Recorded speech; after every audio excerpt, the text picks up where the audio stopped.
पुरुषोत्तम मास महात्म्य। पहला अध्याय। एक बार बहुत से ऋषि मुनिजन नैमिषारण्य तीर्थ में जाकर यज्ञ करने को उद्यत हुए। उसी समय श्री सूत जी तीर्थ यात्रा के निमित्त भ्रमण करते हुए अपने शिष्यों सहित वहां पर आए। उनको देखकर नमस्कार कर सब आनंदमग्न हो गए।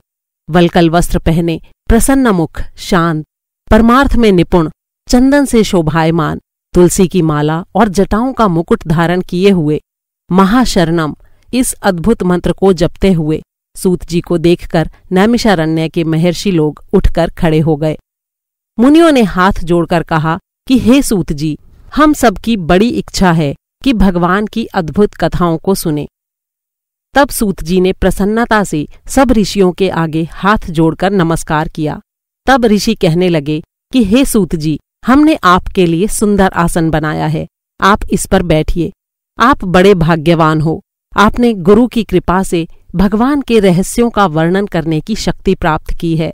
इस संसार सागर में हजारों बातें सुनने योग्य हैं, लेकिन उनमें जो भी सार वस्तु हो, हम संसार सागर में डूबे हुओं को पार करने के लिए जो शुभ और श्रेष्ठ कथा आपके विचार में निश्चित हो, वही आप हमें सुनाइए। शौनकादिकों के पूछे जाने पर श्री सूत जी कहने लगे, हे विप्रो, मेरे वचनों को सुनो। मैं पहले पुष्कर तीर्थ गया और वहां से हजारों तीर्थों में होता हुआ हस्तिनापुर गया। वहां राजा परीक्षित अपने राज्य को छोड़कर अनेक पुण्यवान ऋषियों के साथ गंगा के किनारे जा रहे थे। उनमें अनेक सिद्ध योगी और महासिद्ध मुनि थे। मैं वहां पर उस समाज को पूछ ही रहा था तो वहां श्री कृष्ण भगवान के चरण कमल में मन लगाए महामुनि व्यास जी के पुत्र शुकदेव जी पधारे, जिनकी 8 वर्ष की आयु, शंख के समान कंठ, ऊंचे और चिकने केशों से घिरा हुआ मुख, दृढ़ कंधे और चमकती हुई कांति थी। वो अवधूत वेश ब्रह्म स्वरूप थे। ऐसे महामुनि शुकदेव को देखकर सब मुनि हाथ जोड़कर खड़े हो गए।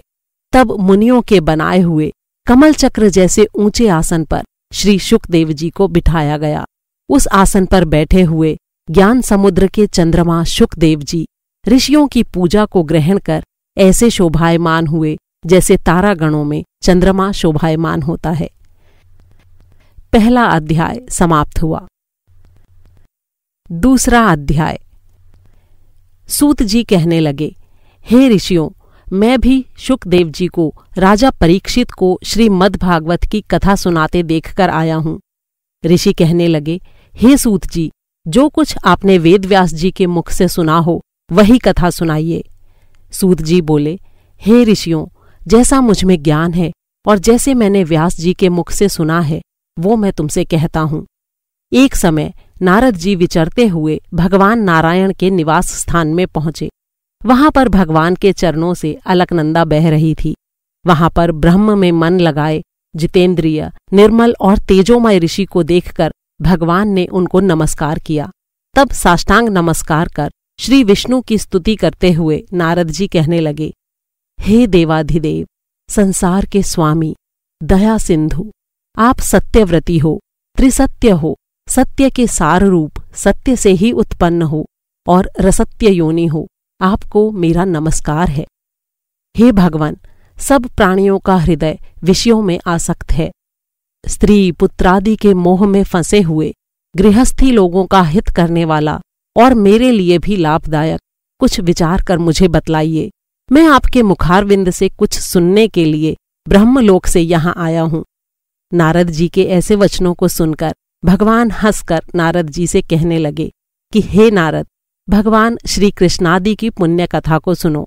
हे तात, जगत के विधाता और उसको एक पल मात्र में नाश करने वाले, उनके कर्मों को कहने वाला पृथ्वी में कौन समर्थ है। हे नारद जी, ऐसी सारयुक्त कथा तुम भी जानते हो, परंतु फिर भी दरिद्रता को हरने वाला, यश और श्रेष्ठ पुत्रों को देने वाला, मोक्ष देने वाला और शीघ्र सेवन करने योग्य ऐसे अद्भुत पुरुषोत्तम महात्म्य को कहता हूँ। नारद जी कहने लगे, हे विप्रो, स्वामियों सहित मैंने चैत्रादि मास तो सुने हैं, परंतु उनमें पुरुषोत्तम मास नहीं सुना। ये पुरुषोत्तम कौन सा मास है और ये कैसे हुआ? हे कृपानिधे, ये सब आप मुझसे कहिए। इस मास का स्वरूप और विधान मुझसे कहिए। क्या करना चाहिए, स्नान कैसे करें और दान क्या करें, और जप, पूजा और उपवास आदि के क्या साधन हैं। इसके अतिरिक्त और भी कोई सार हो तो वो सब भी बतलाइए। सूत जी कहने लगे, हे ऋषियों, नारद जी के ऐसे जनहितकारक वचनों को सुनकर भगवान चंद्रमा के समान शीतल और शांति देने वाले वचन बोले। दूसरा अध्याय समाप्त। तीसरा अध्याय। हे नारद जी, जो कुछ श्री कृष्ण ने युधिष्ठिर से कहा वही तुमसे कहता हूं। एक समय धर्मराज युधिष्ठिर जुए में दुर्योधन से सब कुछ हार गए तो द्रौपदी के बालों को पकड़कर दुष्ट दुशासन ने खींचा और वस्त्र भी पकड़कर खींचे तो श्री कृष्ण भगवान ने उसकी रक्षा की। उसके पश्चात युधिष्ठिर आदि राज्य को छोड़कर काम्यक वन को चले गए। वहां पर वन में वे लोग बाल बिखेरे वन में रहने वाले हाथियों की तरह वन में फलों को खाकर अति दुख को प्राप्त हुए। एक समय देवकी के पुत्र श्री कृष्ण भगवान उनको दुखी जानकर काम्यक वन को गए। उस समय युधिष्ठिर आदि श्री कृष्ण भगवान को देखकर ऐसे खुश हुए मानो देह में प्राण आ गए हों। वे बड़े प्रेम से मिले और हरि के चरण कमलों में नमस्कार किया। द्रौपदी ने भी उन्हें प्रणाम किया। राजा युधिष्ठिर को दुखी देखकर और ऐसे ही द्रौपदी को भी दुखी देखकर श्री कृष्ण भगवान भी अत्यंत दुखी हुए। जब विश्वात्मा भक्तवत्सल भगवान ने दुर्योधन को भस्म करने के लिए कोप किया तो मानो करोड़ों काल कराल समान मुख से प्रलय काल की अग्नि उठी हो और दांतों को पीसते हुए मानो वे त्रिलोकी को भस्म कर देंगे। तब अर्जुन श्रीकृष्ण भगवान को क्रोध में देखकर भय से कांप उठा। युधिष्ठिर और द्रौपदी तथा दूसरे उपस्थित वृंद हाथ जोड़कर भगवान को प्रसन्न करने के लिए स्तुति करने लगे। अर्जुन कहने लगे, हे कृष्ण, हे जगन्नाथ, हे नाथ, मैं जगत के बाहर नहीं हूं, फिर आप क्यों मेरी रक्षा नहीं करते हो? आप तो सारे जगत की रक्षा करने वाले हो, जिसके नेत्र के गिरने से ब्रह्मा का पतन हो जाता है, जिनके कोप से क्या कुछ न हो जाए कोई नहीं कह सकता। हे तात, हे जगतपते, इस संहार करने वाले क्रोध को हरो। आपके क्रोध से संसार में प्रलय हो जाएगी। भगवान कहने लगे कि हे नारद जी, अर्जुन इस प्रकार कहकर हाथ जोड़कर श्री कृष्ण भगवान को नमस्कार करने लगे। तब श्री कृष्ण भगवान अर्जुन के इस प्रकार के स्तुति भरे वचन सुनकर शीतल हो गए। फिर प्रेम से आकुल व्याकुल होकर युधिष्ठिर आदि श्री भगवान को बारंबार नमस्कार करने लगे। श्री नारायण कहने लगे कि हे नारद जी, इस प्रकार प्रेम से मग्न हो सिर झुकाकर हाथ जोड़कर बारंबार भगवान कृष्ण को नमस्कार कर अर्जुन ने भगवान कृष्ण से जो प्रश्न किया वो मैं तुमसे कहता हूं। हरि भगवान सब सुनकर पांडवों के हितकर वचन कहने लगे। कृष्ण कहने लगे, हे अर्जुन, मेरे वचनों को सुनो और तुमने जो अपूर्व प्रश्न किया है, यद्यपि मैं इसका उत्तर देने में समर्थ नहीं, ये गुप्त प्रश्न ऋषियों को भी कठिन है, तो भी हे अर्जुन, मैं तुम्हारी मित्रता और भक्ति से प्रसन्न होकर अत्यंत कठिन उत्तर को क्रम से कहता हूं, सो सुनो। हे अर्जुन, किसी समय में संयोगवश अधिक मास आया, उसको सब असहाय, निंदक, अपूज्य मलमास और रवि की संक्रांति से वर्जित ऐसा कहते हैं। मल यानी गंदा मास होने से ये स्पर्श करने योग्य नहीं है, सब कर्मों में निंदित है। इस प्रकार लोगों से वचन सुनकर वो मल मास, कांतिहीन और निरुद्योगी दुख से युक्त मेरे पास आया और बैकुंठ में जहां पर मैं निवास करता था, स्वर्ण के सिंहासन पर बैठे हुए देखकर उसने मुझको दंडवत प्रणाम किया और दोनों हाथ जोड़ नेत्रों से आंसू बहाता हुआ इस प्रकार कहने लगा। तीसरा अध्याय समाप्त। चौथा अध्याय। अधिक मास कहने लगा, हे नाथ, हे कृपानिधे, मलमास ऐसा मेरा नाम है। मैं बलवानों से तिरस्कृत होकर यहाँ आया हूँ, फिर आप मेरी रक्षा क्यों नहीं करते? मुझको उन लोगों ने शुभ कर्म में वर्जित, अनाथ और सदैव घृणा की दृष्टि से देखा। अब आपकी दयालुता कहाँ गई? मेरे साथ ये कठोरता क्यों भगवन? इस प्रकार भगवान से कहकर स्वामीहीन मलमास श्री कृष्ण के आगे आंसू बहाता हुआ बैठ गया। तब द्रवीभूत हरि आगे बैठे दीन बदन मलमास से कहने लगे, हे तात, तुम अत्यंत दुख में डूबे हुए हो, सो ऐसा क्या बड़ा भारी दुख तुम्हारे मन में है? तुम किसी प्रकार का सोच मत करो, मैं तुझ दुख में डूबे हुए का उद्धार करूंगा। मेरी शरण में आकर तुम सोच करने योग्य नहीं हो। नारायण बोले। ऐसे भगवान के वचन सुनकर मलमास बोझिल सा होकर मधुसूदन भगवान से बोला, हे भगवान, आपको सब कुछ ज्ञात है, आपके बिना इस संसार में कुछ भी नहीं। हे भगवान, मेरे दुर्भाग्य की पीड़ा क्या आप नहीं जानते? तो भी हे नाथ, दुख रूपी फांस में फंसा हुआ जैसा कष्ट किसी को भी न हुआ न देखा, सो आपसे कहता हूँ। क्षण, लव, मुहूर्त, पक्ष, मास और दिन रात्रि अपने स्वामी की आज्ञा से सदा भय रहित होकर आनंद करते हैं, लेकिन मेरा न तो कोई नाम है, न कोई मेरा स्वामी है, और न ही कोई मुझको आश्रय देने वाला है। इसी से सब देवताओं ने मेरा निरादर किया है, और शुभ कर्म में ये मलमास वर्जित है, ऐसे सदा अंध परंपरा से कहते हैं। इसलिए मैं मरना चाहता हूँ, जीना नहीं चाहता। हे नारद जी, मैं मरूंगा, मैं मरूंगा, मैं मरूंगा। इस प्रकार बारंबार कहकर मलमास शांत हो गया। चौथा अध्याय समाप्त। पांचवां अध्याय। नारद जी श्री नारायण से कहने लगे, हे महाभाग, चरणों में पड़े हुए अधिक मास को भगवान ने क्या कहा? भगवान बोले, हे निष्पाप नारद, जो हरि ने कहा सो मैं तुमसे कहता हूँ, सुनो। हे मुनिश्रेष्ठ, कृष्ण भगवान के नेत्रों से संकेत पाकर गरुड़ जी मूर्छित हुए मलमास को अपने पंखों से हवा करने लगे। तब मल उठकर बोला, हे नाथ, मुझको ये अच्छा नहीं लगता। हे जगतपते, मुझ शरणागत को क्यों त्यागते हो? मेरी रक्षा करो। इस प्रकार कांपते हुए और बारंबार कहते हुए मलमास से भगवान कहने लगे, हे वत्स, हे निरीश्वर, मुझको तेरा दुख कष्ट से निवारण होता दिखाई देता है। तू सोच मत कर, उठ। योगियों को भी दुर्लभ ऐसे गोलोक में मेरे साथ चल, जहां गोपीगणों के बीच में बैठे हुए दो भुजा वाले, मुरली हाथ में लिए, नवीन मेघ के समान श्याम रंग, कमल सदृश नयन वाले ऐसे ईश्वर श्री कृष्ण भगवान रहते हैं। श्री कृष्ण भगवान गोलोक में तेरे दुख को दूर करेंगे। चल, वहां पर चलते हैं। श्री नारायण कहने लगे कि इतना कहकर हरि भगवान मलमास का हाथ पकड़कर उसे गोलोक को ले गए। पांचवां अध्याय समाप्त। छठा अध्याय। नारद जी बोले, हे पाप रहित, विष्णु भगवान ने गोलोक में जाकर क्या किया, सो कृपा करके मुझसे कहिए। श्री नारायण कहने लगे, हे नारद, श्री विष्णु भगवान जब अधिक मास सहित गोलोक में गए तो वहां क्या हुआ, सो मैं तुमको सुनाता हूँ।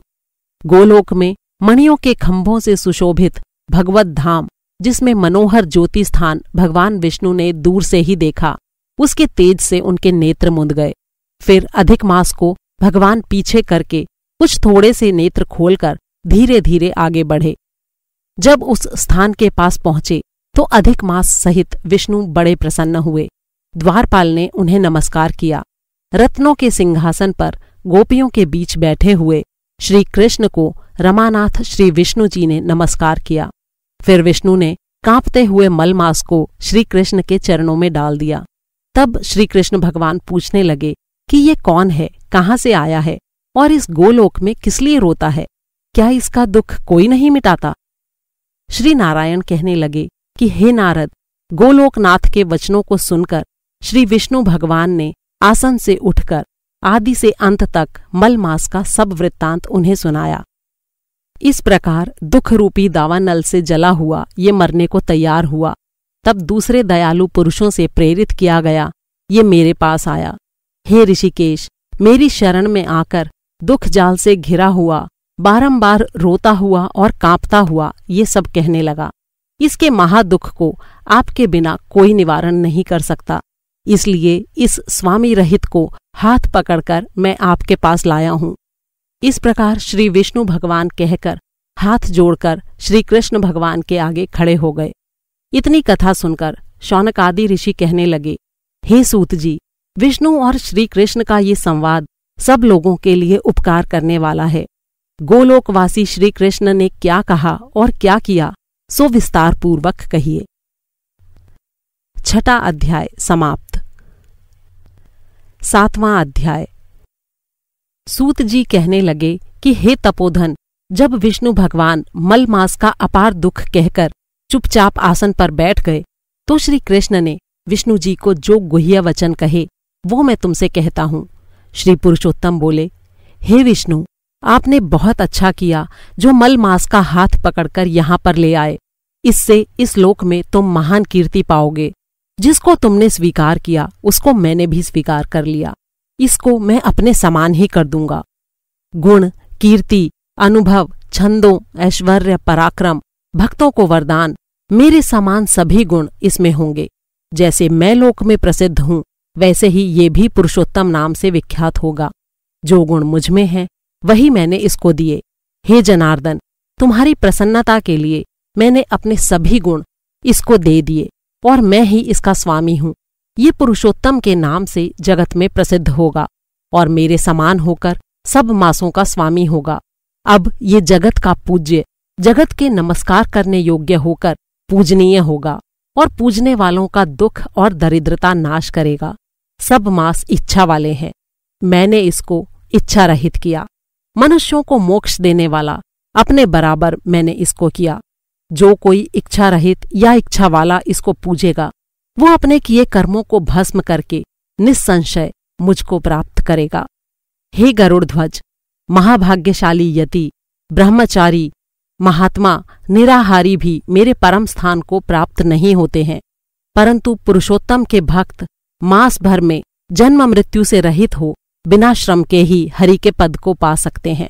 सब साधनों में श्रेष्ठ, सब काम तथा अर्थ का देने वाला ये पुरुषोत्तम मास सेवन योग्य है।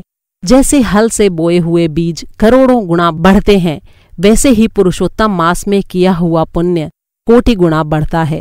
कोई चातुर्मास के व्रत यज्ञों द्वारा स्वर्ग में जाकर वहां के भोगों को भोग कर फिर इस पृथ्वी में आते हैं, किंतु जो पुरुषोत्तम का आदर से विधिपूर्वक सेवन करता है वो अपने कुल का उद्धार करके मुझको ही प्राप्त होता है। जो महाअज्ञानी मनुष्य इस मास में जप, दान आदि नहीं करते और अच्छे कर्म नहीं करते, देव, तीर्थ तथा ब्राह्मण से वैर करते हैं, वे दुष्ट भाग्य वाले दूसरे के भाग्य पर जीने वाले हैं। उनको खरगोश के सींग के समान स्वप्न में भी सुख नहीं होगा। जब मूढ़ मनुष्य मेरे प्रिय मल मास का तिरस्कार करेंगे और जो धर्म का आचरण नहीं करेंगे वे सदैव नरक के गामी होंगे। जो पुरुषोत्तम मास के निमित्त 3 वर्ष में एक बार धर्म का आचरण नहीं करते वो कुंभी पाक आदि नरकों में पड़ते हैं। जो अज्ञानी पुरुष स्त्री, पुत्र, पौत्र आदि के बंधन में फंसा रहता है वो अज्ञानी दुख रूपी दावानल में पड़ा रहता है। जिनका अज्ञान से मेरा प्रिय अत्यंत पुण्यवान पुरुषोत्तम मास बीत गया उनको कैसे सुख प्राप्त हो सकता है। श्रेष्ठ भाग्यशाली जो स्त्रियां पुत्र सुख सौभाग्य के लिए पुरुषोत्तम मास में स्नान, दान तथा पूजन करेंगी उनको मैं सौभाग्य, संपत्ति, सुख तथा पुत्र दूंगा। और जो मेरे इस मास को ऐसे ही व्यतीत कर देंगी उनको मेरे प्रतिकूल और स्वामी से सुख नहीं होगा। भाई, पुत्र और धन का सुख तो उनको स्वप्न में भी प्राप्त नहीं होगा। अतः सब मनुष्यों को मेरे इस मास में स्नान, पूजा, जप आदि करके अपनी शक्ति के अनुसार दान करना चाहिए। जिसने भक्ति और श्रद्धा से पुरुषोत्तम मास में मेरी पूजा की वो धन और पुत्र का सुख भोग कर अंत में मेरे गोलोक में वास करेगा। अब मेरी आज्ञा से सभी मनुष्य मल मास को पूजेंगे। मैंने सब मासों में उत्तम इसको किया है। इसलिए हे रमापते, तुम चिंता छोड़कर पुरुषोत्तम मास को लेकर वैकुंठ को जाओ। 7वां अध्याय समाप्त। 8वां अध्याय। सूत जी कहने लगे कि हे तपोधन, भगवान विष्णु और श्री कृष्ण जी के वचन सुनकर नारद जी अत्यंत प्रसन्न हुए, परंतु फिर भी प्रश्न करने लगे। नारद जी कहने लगे, हे प्रभो, रुक्मिणीनाथ जब वैकुंठ को चले गए फिर क्या हुआ वो सब कृपा करके मुझसे कहिए। हरि का वृत्तांत सबके लिए हितकारक है। ऐसे प्रश्न से प्रसन्न होकर श्री नारायण जगत को आनंद देने वाले वचन बोले। श्री नारायण कहने लगे, हे नारद, जब रुक्मिणीनाथ वैकुंठ चले गए तो अधिक मास को अपने धाम में अपने पास बसाया। वहां वैकुंठ में बसकर अधिक मास अत्यंत आनंद करने लगा और भगवान के साथ क्रीड़ा करने लगा। श्री कृष्ण ने मन से प्रसन्न होकर मल मास को 12 मासों में सबसे श्रेष्ठ कर दिया और सबका प्रिय बना दिया। इस प्रकार भक्तवत्सल भगवान युधिष्ठिर और द्रौपदी को कृपा से देखते हुए अर्जुन से बोले, हे राजसिंह, दुख में डूबे होने के कारण तुमने तपोवन में आए पुरुषोत्तम का आदर नहीं किया और वृंदावन चंद्र का प्रिय मास आपके वन में रहने से अनजाने से चला गया। भय से दुखित मन वाले भीष्म और द्रोण भी नहीं जान पाए और भय के द्वेष से तुमने नहीं जाना। वेदव्यास जी से प्राप्त विद्या आराधना में लगे रहे। भयंकर शक्तिशाली अर्जुन इंद्रप्रस्थ गए, पर उसके दुख से दुखित भाग्यवश आप लोगों ने नहीं जाना। अतः अब क्या करना चाहिए? मनुष्य को प्रारब्ध का भोग अवश्य भोगना पड़ता है। मनुष्य प्रारब्ध से ही सुख, दुख, भय और आनंद को प्राप्त होता है। अतः सदा भाग्य पर ही भरोसा रखो। हे महाराज, अब आपके दुख का दूसरा कारण कहता हूं। इतिहास प्रसिद्ध इस कथा को अच्छी तरह श्रवण करो। कृष्ण कहने लगे, ये द्रौपदी पूर्व जन्म में महाभाग्यशाली ब्राह्मण की पुत्री थी। कुछ काल व्यतीत होने पर ये 10 वर्ष की हुई। अपने पिता की ये एक ही पुत्री थी और बड़ी चतुर, गुणवती और सुंदरी होने के कारण पिता को अत्यंत प्रिय थी। ये पड़ोसिन सखियों का सुख देखकर पुत्र पौत्र की इच्छा करने लगी और विचारने लगी कि ऐसे मेरे भी अच्छे गुण और भाग्य वाले भर्ता और सुख देने वाले श्रेष्ठ पुत्र किस तरह उत्पन्न हों। लेकिन प्रारब्ध ने तो पहले ही नाश कर दिया। क्या करूं? क्या किसी मुनि के पास जाऊं या किसी तीर्थ में जाकर वहां पर रहूं? मेरा भाग्य कैसे सो गया है कि कोई भर्ता मेरी इच्छा नहीं करता है। बड़े आश्चर्य की बात है कि मेरे भाग्य से मेरा पंडित पिता भी मूढ़ हो गया है। विवाह काल प्राप्त होने पर भी मेरे जैसे मेरी जोड़ी के वर को मुझे नहीं सौंपता। मालिक के दुख की पीड़ा और कुमारी में स्वामी का सुख जैसा मेरी सखियां जानती हैं, मैं नहीं जानती। ऐसे आकुल तथा व्याकुल मनोरथ की चिंता से मेरी भाग्यवती माता पहले कैसे मर गई। शोक और मोह की तरंगों से पीड़ित कन्या का पिता ये मेधावी ऋषिराज भी पृथ्वी में विचरने लगा, पर कन्यादान के निमित्त जोड़ी का वर ढूंढने पर नहीं मिलने से अपने मनोरथ में निराश हो गया। पुत्री के और उसके अपने दुर्भाग्य से टूटा संकल्प का पिंजरा होने से उसको महादारुण तीव्र ज्वर हो गया। तब वो ऋषिराज सब शरीर में अतिशूल होने के कारण बहुत ही व्याकुल हो गया और श्वास पर श्वास से युक्त होकर लोटता गिरता घर आकर पृथ्वी पर गिर पड़ा, जैसे मदिरा पान करने से मूर्छा को प्राप्त हो जाता है। उसने अपनी पुत्री का स्मरण किया। जब तक पुत्री भय से व्याकुल होकर अपने पिता के पास आई, तब तक वह मरने के सदृश हो चुका था। दैवयोग से अकस्मात कांपता हुआ और कन्यादान के प्रसंग से उठे हुए महोत्सव से रहित और पूर्वकाल के लिए गृहस्थी के धर्मों से रहित होकर संसार की वासना को छोड़कर हरि में मन को लगाता वो मेधावी ऋषिराज श्री हरि पुरुषोत्तम को स्मरण करने लगा। हे श्री कृष्ण, हे गोविंद, हे हरे, हे मुरारे, हे राधेश, हे दामोदर, हे दीनानाथ, हे ऋषिकेश्वर, आपको नमस्कार करता हूँ। आप मेरी इस संसार रूपी समुद्र से रक्षा कीजिए।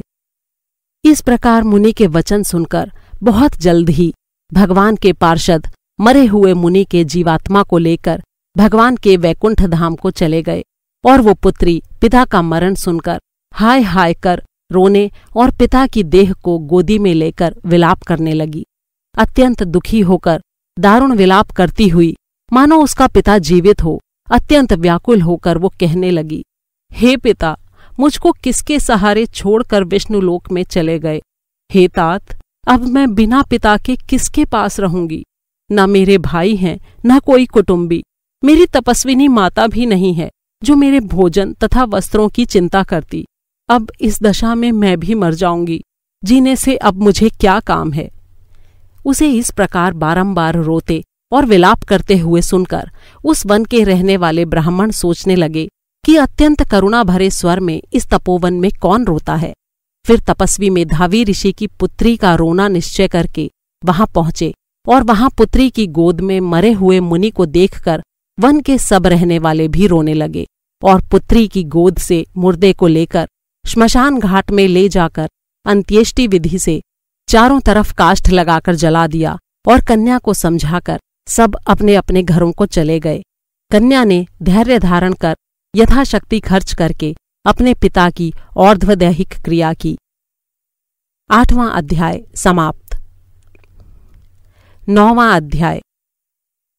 सूत जी कहने लगे कि इसके पश्चात नारद जी विस्मय युक्त हो मेधावी ऋषि की कन्या का वृत्तांत पूछने लगे। नारद जी ने पूछा, हे मुने, फिर उस ऋषि कन्या ने वन में क्या किया? क्या किसी ऋषि ने उसके साथ विवाह किया? नारायण कहने लगे, इस कन्या ने दुख के साथ अपने पिता का स्मरण करते हुए वहां आश्रम में रहकर कुछ काल व्यतीत किया।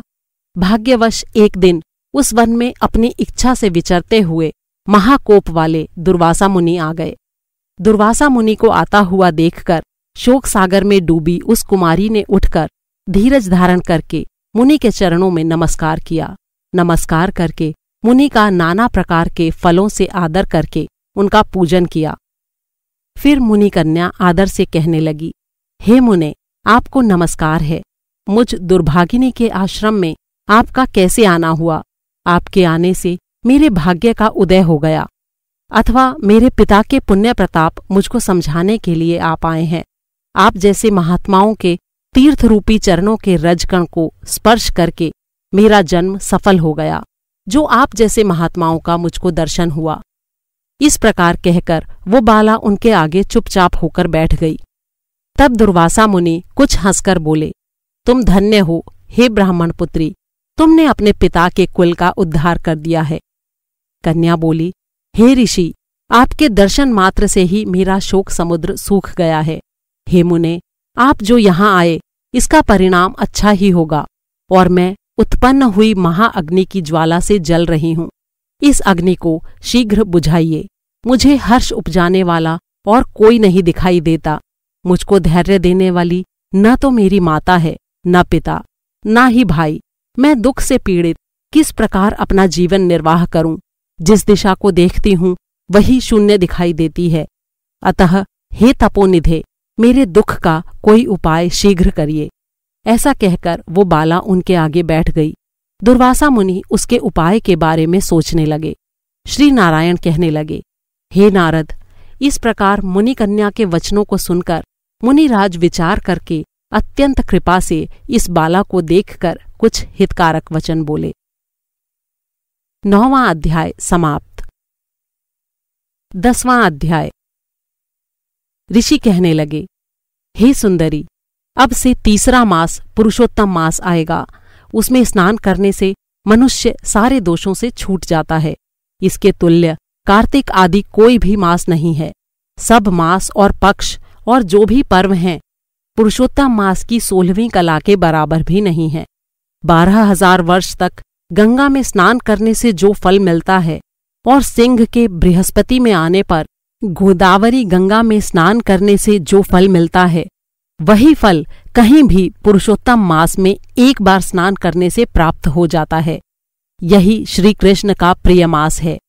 इसमें स्नान, दान, जप आदि करने से सब मनोवांछित फल की प्राप्ति होती है। इसलिए तुम भी पुरुषोत्तम मास की सेवा करो। मुनिराज कन्या को ऐसे वचन कहकर मौन हो गए। श्री कृष्ण कहने लगे, हे अर्जुन, मुनि के वचन सुनकर भावों से प्रेरित होकर वो मूढ़ बाला क्रोधित होकर बोली, हे ब्राह्मण, मुझको आपके वचन ठीक नहीं लगे। माघ आदि मास किस प्रकार थोड़ा फल देने वाले हैं और कार्तिक आदि मास को कैसे कम कहते हो? क्या सेवा किया हुआ वैशाख मास इच्छित फल नहीं देता? ये तो मलिन मास सब कर्मों में निंदित है। हे मुने, सूर्य संक्रांति से रहित मल मास को आप कैसे श्रेष्ठ कहते हैं? इस प्रकार क्रोध से कहे गए ब्राह्मण की पुत्री के वचनों को सुनकर ऋषि का शरीर जलने लगा और नेत्र लाल हो गए, परंतु फिर भी मित्र की कन्या को उन्होंने श्राप नहीं दिया और सोचने लगे कि कन्या मूर्ख है, अपने हित अनहित को नहीं जानती। पुरुषोत्तम का महात्म्य जो बड़े बड़े ज्ञानी भी नहीं जानते, तो कम बुद्धि वाले पुरुष और कन्याएं कैसे जान सकती हैं? और ये बिना पिता की कन्या दुख की अग्नि से सुलगती हुई मेरे अत्यंत उग्र श्राप को कैसे सहन कर सकेगी? ऐसे उत्पन्न हुए क्रोध को कृपा से दूर करते हुए और स्वस्थ होकर वे व्याकुल कन्या से कहने लगे, हे बाले, तू मेरे मित्र की कन्या है, इसलिए तुझ पर मेरा कुछ भी कोप नहीं। जैसा तेरे मन में हो वैसा ही कर, और जो कुछ भी होने वाला है सो सुन। मैं कहता हूँ, तूने जो पुरुषोत्तम मास का अनादर किया है, इसका फल इस जन्म या अगले जन्म में तुझे अवश्य मिलना है। क्योंकि तेरा पिता मेरा मित्र था, इसलिए मैं तुझको श्राप नहीं दे रहा हूँ कि तू बालक है और अपने शुभ और अशुभ को नहीं पहचानती। तेरा कल्याण हो, मैं तो श्री नारायण की सेवा में जाता हूँ। श्री कृष्ण कहने लगे कि ऐसा कहकर वे महाक्रोधी तपस्वी मुनि झटपट चले गए, और उसी क्षण वो कन्या पुरुषोत्तम का अनादर करने से कांतिहीन हो गई और अपने मन में विचार करने लगी कि तत्काल फल देने वाले पार्वतीपति श्री शंकर जी की मैं आराधना करूंगी।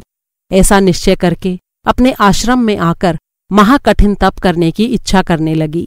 सूत जी कहने लगे, वो बाला प्रबल मुनि के वचनों को निंदित कर और बहुत फल देने वाले विष्णु और सावित्रीपति ब्रह्मा को छोड़कर अपने वन आश्रम में केवल शंकर भगवान की सेवा करने लगी। 10वां अध्याय समाप्त। 11वां अध्याय। नारद जी कहने लगे, हे मुने, सब मुनियों से भी महाकठिन ऐसा कौन सा तप उस कुमारी ने किया, सो हमसे कहिए। श्री नारायण ने कहा, वो कल्याणी सनातन शिव का अत्यंत उग्र तप करने लगी, जिनके सर्पों के आभूषण नंदी भृंगी से सेवित 24 तत्वों और 3 गुणों से स्तुति किए गए 8 सिद्धियों और प्रकृति पुरुष स्तुत्य और जटा मुकुट से शोभित भाल में अर्धचंद्र, ऐसे शिव को उद्देश्य करके वो बाला ग्रीष्म ऋतु के सूर्य में पंचाग्नि में स्थित हो दुष्कर तप करने लगी। हेमंत और शिशिर ऋतु में ठंडे जल में स्थित उसका मुख जल के ऊपर इस प्रकार दिखाई देता रहा जैसे जल के ऊपर कमल शोभायमान होता है। उसका ऐसा उग्र तप सुनकर इंद्र महाचिंता को प्राप्त हो गया। सब देवताओं को और महर्षियों द्वारा सराहने योग्य ऐसे उग्र तप में प्रवृत्त हुई ऋषि कन्या को 9000 वर्ष बीत गए। फिर पार्वतीपति शंकर ने उसके तप से प्रसन्न होकर अपना अगोचर रूप दिखाया। उस रूप को देखकर वो कन्या झटपट खड़ी हो गई, मानो उसकी देह में प्राण आ गए। तप से उसका शरीर जो दुर्बल हो गया था, मानो हृष्ट पुष्ट हो गया। उस बाला ने नम्र होकर श्री शंकर को नमस्कार किया और विश्ववंदित श्री शिव का मानस उपचार से पूजन किया और उनकी स्तुति करने लगी। हे राजन, जब उस मेधावी ऋषि की तपस्विनी कन्या श्री शंकर भगवान की स्तुति करके शांत हो गई, तब महाउग्र तप से उसका किया हुआ स्तोत्र सुनकर प्रसन्न मुख वाले श्री सदाशिव बोले, हे तपस्विनी, तेरा कल्याण हो, मन वांछित वर मांग। महाआनंद में मग्न कुमारी ऐसा सुनकर प्रसन्न हुए शिवजी से ये वचन बोली, हे दीनानाथ, यदि आप मुझ पर प्रसन्न हो तो मुझको पति दीजिए। ऐसा 5 बार कहकर वो कन्या शांत हो गई। तब शिवजी मुनि कन्या को कहने लगे कि हे कन्ये, तूने जो अपने मुख से कहा है वैसा ही होगा। तूने 5 बार पति मांगा तो हे सुंदरी, तेरे 5 पति होंगे।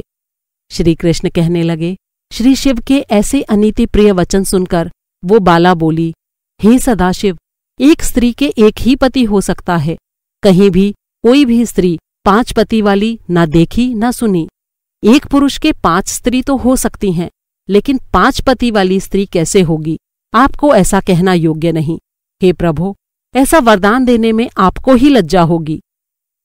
उस कन्या के ऐसे वचन सुनकर श्री शिव कहने लगे कि इस जन्म में नहीं, अगले जन्म में होंगे।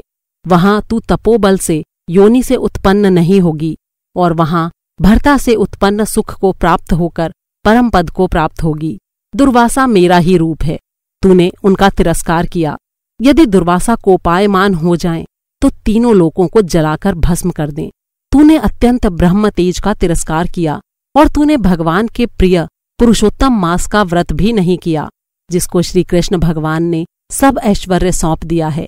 हे बाले, मैं ब्रह्मादिक देवता और नारदादि तपस्वी जिन श्री भगवान की आज्ञा नहीं टाल सकते, तूने उनको नहीं पूजा और उनका अनादर किया, इसलिए तेरे 5 पति होंगे।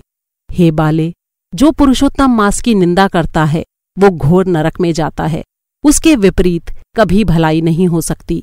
जो पुरुषोत्तम के भक्त हैं वे पुत्र, पौत्र और धन से युक्त हैं, इस लोक तथा परलोक की सिद्धि को प्राप्त होते हैं। हम सब देवता भी पुरुषोत्तम की सेवा करते हैं। इस प्रकार कहकर श्री नीलकंठ महादेव तत्काल अंतर्ध्यान हो गए। वो बाला वहीं चकित खड़ी रह गई। सूत जी कहने लगे कि हे ऋषियों, सदाशिव के अंतर्ध्यान होने से उस कन्या को भी चिंता हो गई। 11वां अध्याय समाप्त। 12वां अध्याय। शंकर जी के चले जाने पर वो बाला हतकांति होकर श्वास पर श्वास लेती हुई भयभीत होकर आंखों में आंसू लाकर रोने लगी। इस प्रकार दुख से बहुत सा काल व्यतीत हो गया। फिर वो तपस्विनी भी बलवान काल के वश हो गई। तब उस समय बड़े धर्मात्मा राजा द्रुपद ने एक उत्तम यज्ञ किया। उसके यज्ञ कुंड में से एक कन्या उत्पन्न हुई। वही मेधावी ऋषि की कन्या दूसरे जन्म में राजा द्रुपद की पुत्री द्रौपदी के नाम से संसार में विख्यात हुई। तब ये राजा द्रुपद के स्वयंवर में मछली के बींधने पर अर्जुन को मिली। हे नारद, पुरुषोत्तम का अनादर करने से दुष्ट दुशासन ने इसके बालों को पकड़कर खींचा, परंतु उस समय वो बारंबार मेरे नामों को याद करने लगी। श्री कृष्ण कहने लगे कि यदि द्रौपदी को मैं भूल ही गया था तो भी वो मुझे स्मरण आई, और हे राजन, मैं तत्काल ही गरुड़ पर चढ़कर आया और अनेक प्रकार से खींचे हुए चीर को इतना बढ़ाया कि दुशासन उसको खींचता हुआ अचेत होकर गिर गया। सदैव मेरे से स्नेह करने वाली और पतिव्रता को पुरुषोत्तम मास के अनादर से मैंने भी उसको त्याग दिया। पुरुषोत्तम मास का तिरस्कार करने वाले को मैं भी गिरा देता हूँ। इसलिए सब प्रकार से पुरुषोत्तम मास ऋषियों और देवताओं को भी सेवने योग्य है, फिर मनुष्यों को तो अत्यंत ही मनवांछित फल देने वाला है।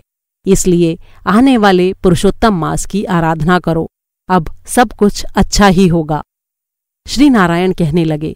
इस प्रकार श्री कृष्ण द्रौपदी और पांडवों को समझाकर द्वारिकापुरी जाने की इच्छा से बोले, हे राजन, अभी विरह से व्याकुल द्वारिकापुरी को मैं जा रहा हूँ। ऐसा कहने पर भगवान प्रेम में मग्न हो पांडुपुत्रों को धीरे धीरे लौटाकर द्वारिकापुरी को चले गए। श्री नारायण बोले, श्री द्वारिकानाथ के द्वारिका जाने पर युधिष्ठिर अपने भाइयों सहित तप करते हुए तीर्थों में विचरने लगे। हे नारद, श्री भगवान के प्रिय पुरुषोत्तम मास को मन में धारण कर और श्री कृष्ण का वचन स्मरण कर अपने भाइयों और द्रौपदी से बोले, सुनो, आप सब ने पुरुषोत्तम का महात्म्य सुना है। पुरुषोत्तम को बिना पूजे कोई कैसे सुखी रह सकता है। इस लोक में वही पूज्य, वही धन्य और वही श्रेष्ठ है जो अनेक प्रकार से भगवान पुरुषोत्तम को पूजता है। इस प्रकार सब तीर्थों में विचरते हुए पुरुषोत्तम मास के प्राप्त होने पर विधिवत उसका व्रत करने लगे और 14 वर्ष व्यतीत हो जाने पर श्री कृष्ण भगवान की कृपा से अकंटक राज्य को प्राप्त हुए। इसी प्रकार सूर्यवंशी राजा दृढ़धन्वा भी पुरुषोत्तम के सेवन से पुत्र और पौत्रों तथा अनेक प्रकार के सुखों को भोग कर योगियों को भी अति दुर्लभ भगवान के लोक को गए। 12वां अध्याय समाप्त। 13वां अध्याय। ऋषि कहने लगे, हे सूत जी, राजा दृढ़धन्वा को पुरुषोत्तम के सेवन करने से राज्य, पुत्र, पौत्र और पतिव्रता कैसे मिली और योगियों को भी अति दुर्लभ भगवान का लोक कैसे प्राप्त हुआ, इसलिए आप विस्तार से इस इतिहास को कहिए। सूत जी कहने लगे, हे ब्राह्मण, आकाश गंगा की तरह पवित्र करने वाली सुंदर पुरानी दृढ़धन्वा की कथा मैं तुमसे कहता हूँ। है देश का चित्रधन्वा नाम से विख्यात एक राजा हुआ। उसका पुत्र महातेजस्वी, सब गुणों से युक्त, सत्य बोलने वाला, धार्मिक दृढ़धन्वा के नाम से विख्यात हुआ। वो दृढ़धन्वा चारों वेदों को अंगों सहित पढ़कर विधिपूर्वक गुरुजी की पूजा कर दक्षिणा देकर पिता के नगर को गया। अपने नगर में रहने वालों को नेत्र का आनंद उत्पन्न करते हुए उसने अपने पिता चित्रधनवा को प्रसन्न किया। अब राजा चित्रधनवा अपने मन में विचार करने लगा कि स्त्री, घर, पुत्र आदि छोड़कर मुझको भी वन में जाकर हरि का सेवन करना चाहिए। ऐसा मन में विचार कर समर्थ राजा दृढ़धनवा को सब राजपाट सौंपकर विरक्त होकर पुलस्त्य ऋषि के आश्रम को चला गया और वहां जाकर तप करने लगा। कितने ही काल तक तप करके चित्रधनवा हरि के धाम को चला गया। दृढ़धनवा ने जब अपने पिता की वैष्णवी गति को सुना तब अपने पिता की और्ध्वदेहिक क्रिया की, फिर नगर में राज्य करने लगा।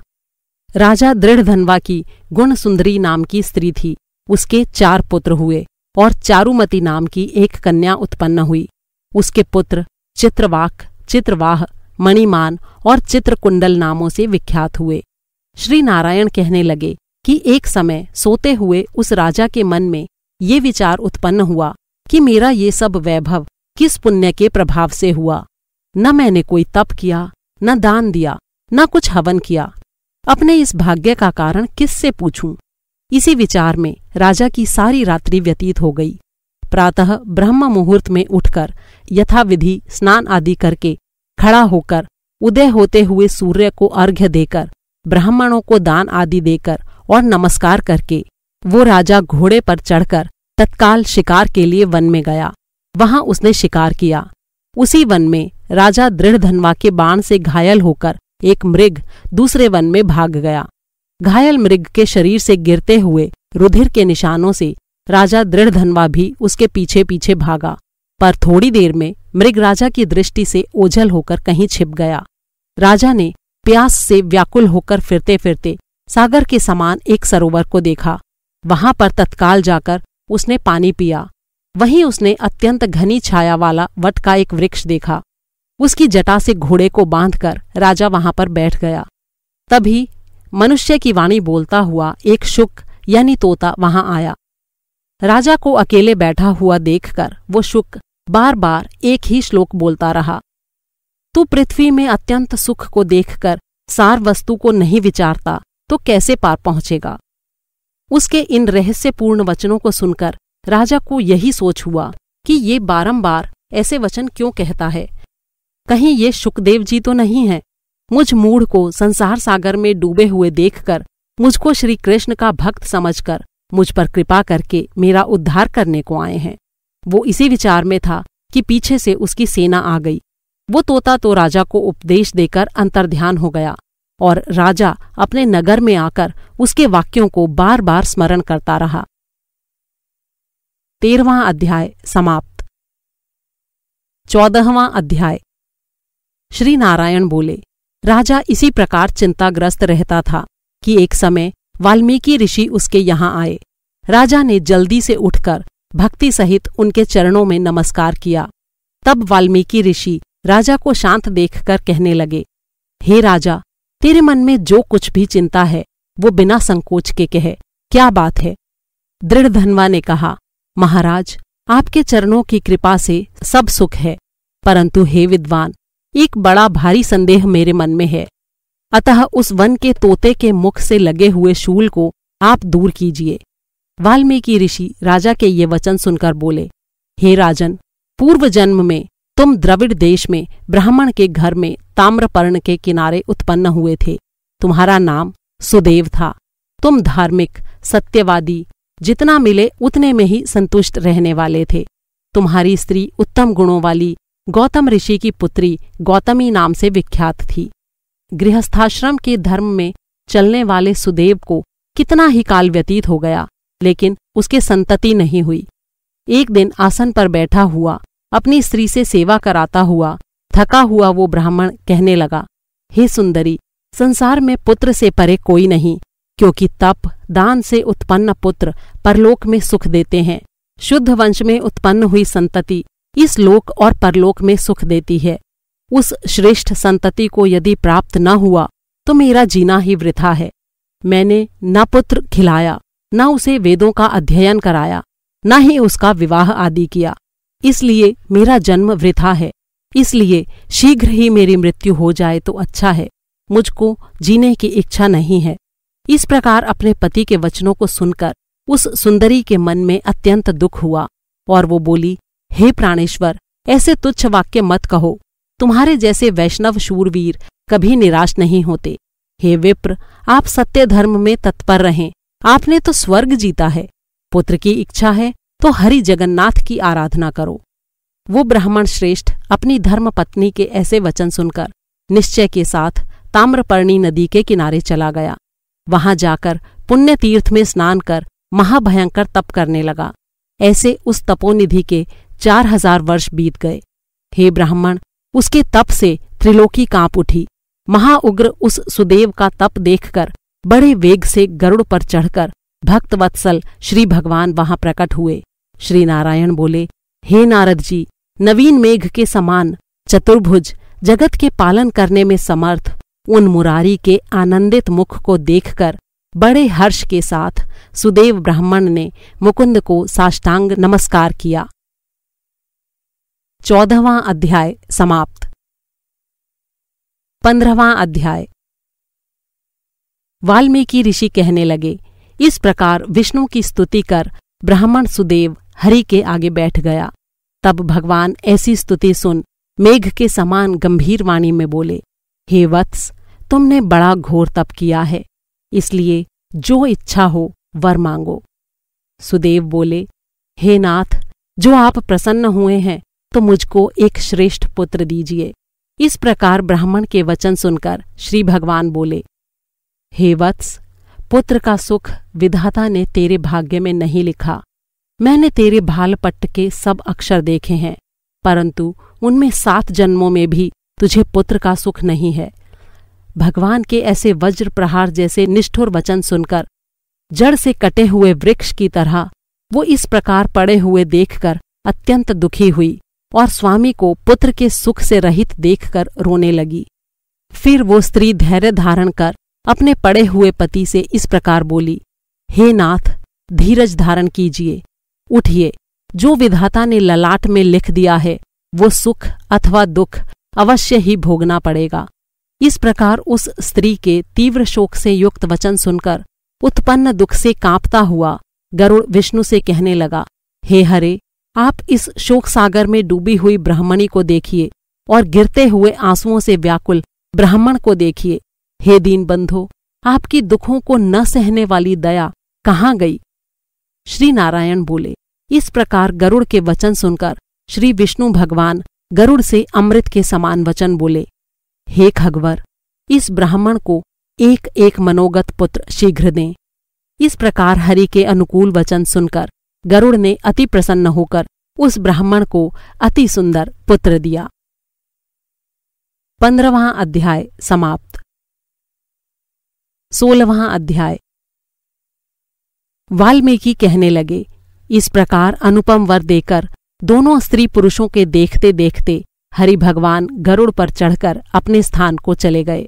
कुछ काल व्यतीत होने पर गौतमी के पुत्र उत्पन्न हुआ और सुदेव ने पुत्र के उत्पन्न होने पर अति प्रसन्नता के साथ श्रेष्ठ ब्राह्मणों को बुलाकर जाति कर्म किया और स्नान कर ब्राह्मणों को बहुत सा दान दिया। पिता के मनोरथ के साथ माता के मन को आनंद देने वाला वो पुत्र शुक्ल पक्ष के चंद्रमा के समान बढ़ने लगा। तब पिता ने पुत्र को यज्ञोपवीत संस्कार कराकर गायत्री मंत्र का आदेश दिया और तब वो पुत्र ब्रह्मचर्य व्रत का पालन करने लगा। वाल्मीकि ऋषि कहने लगे, एक समय करोड़ों सूर्य के समान कांति वाले देवल ऋषि वहां पर आए। उनको देखकर सुदेव ने उनके लिए आसन बिछाया। उस आसन पर देवल मुनि बैठकर बोले, हे सुदेव, सब लक्षणों से युक्त ये तुम्हारा पुत्र महाभाग्य का समुद्र है, परंतु इसमें एक ही महादोष है जिससे इसके सब गुण वृथा हो जाते हैं। हे सुदेव, तेरा ये पुत्र 12वें वर्ष में जल में डूबकर मर जाएगा, जिससे तू मन में सोच नहीं करना। होने वाला तो अवश्य होगा ही, इसमें कोई संशय नहीं है और इसका कोई उपाय नहीं है। वाल्मीकि जी कहने लगे, देवल ऋषि के ऐसे वचन सुनकर सुदेव शर्मा पृथ्वी पर गिर पड़े और देवल मुनि इतना कहकर ब्रह्मलोक को चले गए। और सुदेव देवल मुनि के वचनों को स्मरण कर बहुत काल तक विलाप करते रहे। फिर गौतमी पुत्र को गोदी में लेकर प्रेम से उसका मुख चूमकर अपने पति से बोली, हे द्विजराज, होने वाली वस्तु से भय नहीं करना चाहिए। जो होने वाला है सो तो होगा ही, और जो नहीं होने वाला है वो कभी नहीं होगा।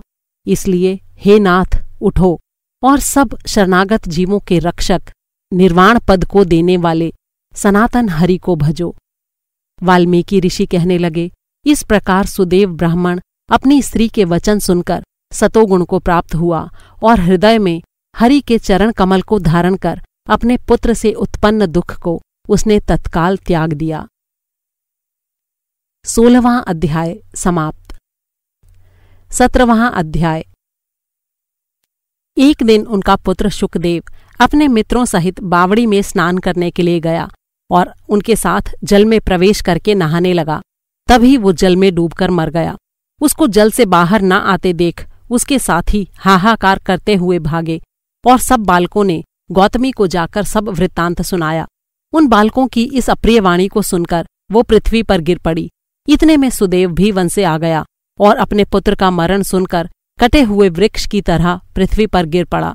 फिर दोनों स्त्री पुरुष उठकर बावड़ी पर गए। वहां मरे हुए पुत्र को आलिंगन कर शरीर को गोदी में लेकर सुदेव शर्मा बारंबार पुत्र के मुख को चूमने लगा। गोदी में पड़े हुए मृत पुत्र को देखकर रोने लगा और विलाप करते हुए कहने लगा, हे पुत्र, मेरा सोचकर मन हरने वाली अपनी मनोहर वाणी कहो और मेरे मन को आनंद दो। तुम अपने वृद्ध माता पिता को छोड़कर जाने के योग्य नहीं हो। हे वत्स, तुम्हारे श्रेष्ठ मित्र वेद पढ़ने के लिए बुला रहे हैं। तुम्हारा उपाध्याय पढ़ने के लिए बुला रहा है। तुम इस समय कैसे सो रहे हो? मैं तुम्हारे बिना नहीं जीऊंगा, न ही घर जाऊंगा। अब मेरा वन में भी क्या काम है? ऐसा कहते कहते वो भगवान के नामों का उच्चारण करने लगा। 17वां अध्याय समाप्त। 18वां अध्याय। इस प्रकार उस ब्राह्मण के विलाप को सुनकर दशों दिशाओं में गर्जता हुआ अकाल मेघ आया। उस मेघ से पर्वतों को कंपायमान करता हुआ, तीक्ष्ण स्पर्श करता हुआ बड़े वेग से वायु चलने लगा और अत्यंत जोर से महाबिजली चमकने लगी। मेघ के शब्द से चारों दिशाएं पूरित हो गईं। इस प्रकार 1 मास तक ऐसा जल बरसा कि सारी पृथ्वी जल से भर गई। परंतु पुत्र शोक की अग्नि से तपे हुए उस ब्राह्मण को कुछ भी पता नहीं चला। न उसने पानी पिया और न भोजन किया। पुत्र पुत्र इस प्रकार पुकारते हुए ही उसका सारा मास व्यतीत हो गया।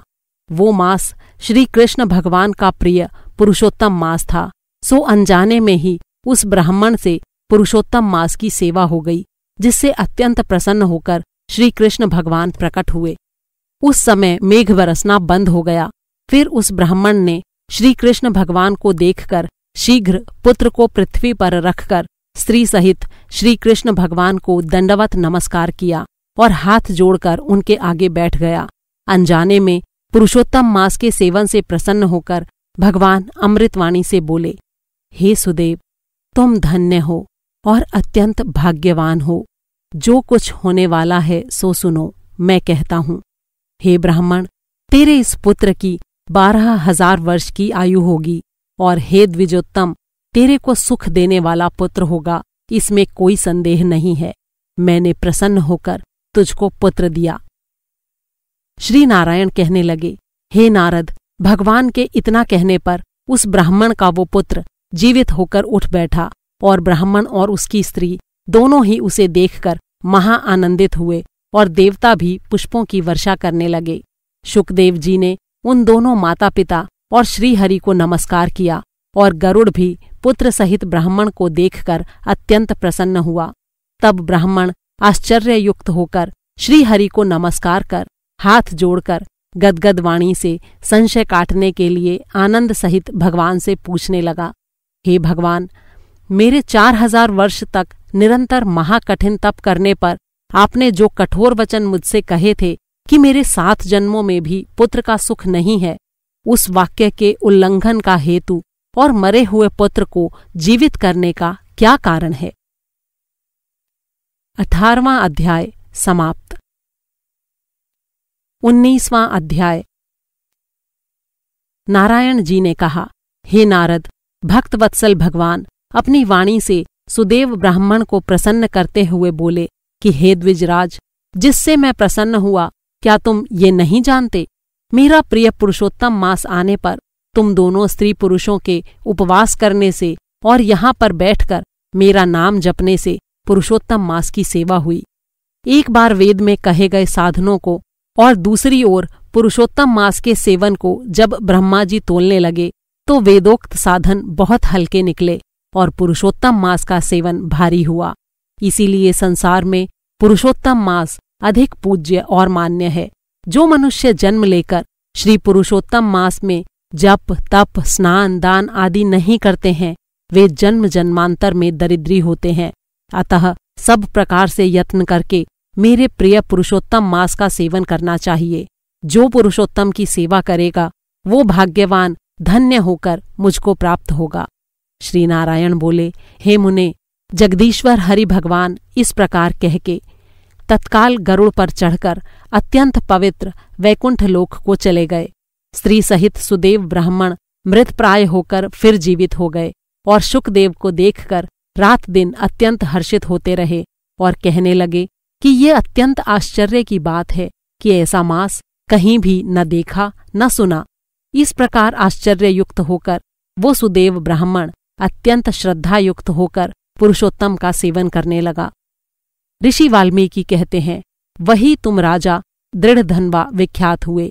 हे राजन, पुरुषोत्तम मास के सेवन से संपूर्ण रिद्धि सिद्धियों के भोगने वाले हुए।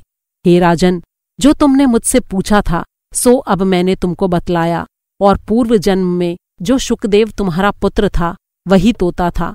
हरि ने उसको जिलाया और शुकदेव 12,000 वर्ष तक आयु भोग कर वैकुंठ को गया। वही शुकदेव वन के सरोवर में वट के वृक्ष पर बैठकर संसार सागर में डूबे हुए विषय रूपी सर्प से तुझको अपने पूर्व जन्म के पिता को देखकर कृपा से युक्त हो चिंतन करने लगा कि यदि मैं इस राजा को बोध नहीं कराऊंगा तो मेरा भी बंधन हो जाएगा। इस प्रकार मेरा इन श्रुति के वचनों को जानना वृथा हो जाएगा। इसलिए मुझको अपने पूर्व जन्म के पिता का उपकार अवश्य करना चाहिए।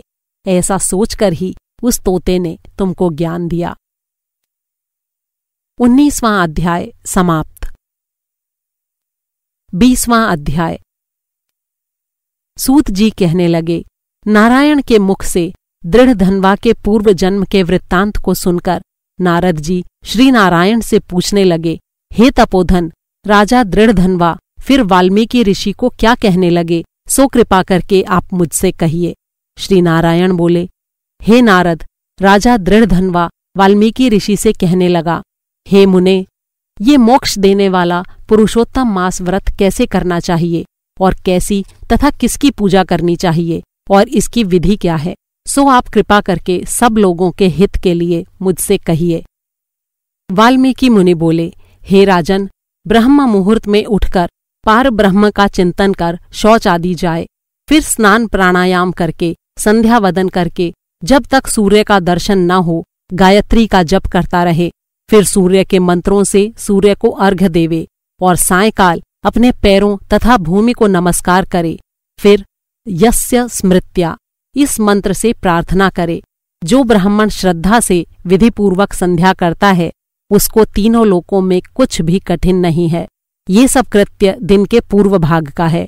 इस प्रकार नित्य कर्म करके हरि का पूजन आरंभ करे। फिर व्रती पुरुष शुद्ध होकर वाणी को नियम में करके शुद्ध गोल चौकोर गोबर से लिपी हुई भूमि पर व्रत की सिद्धि के लिए चावलों से 8 दल वाला कमल बनावे। फिर स्वर्ण, चांदी अथवा तांबे या मिट्टी का छिद्र रहित नवीन शुद्ध कलश उस मंडल के ऊपर स्थापित करे। फिर उस कलश में तीर्थ का जल भर दे। इस प्रकार कलश की स्थापना कर उसमें सब तीर्थों का आवाहन करे। गंगा, गोदावरी, कावेरी, सरस्वती मेरी शांति के लिए, पापों का नाश करने के लिए आओ।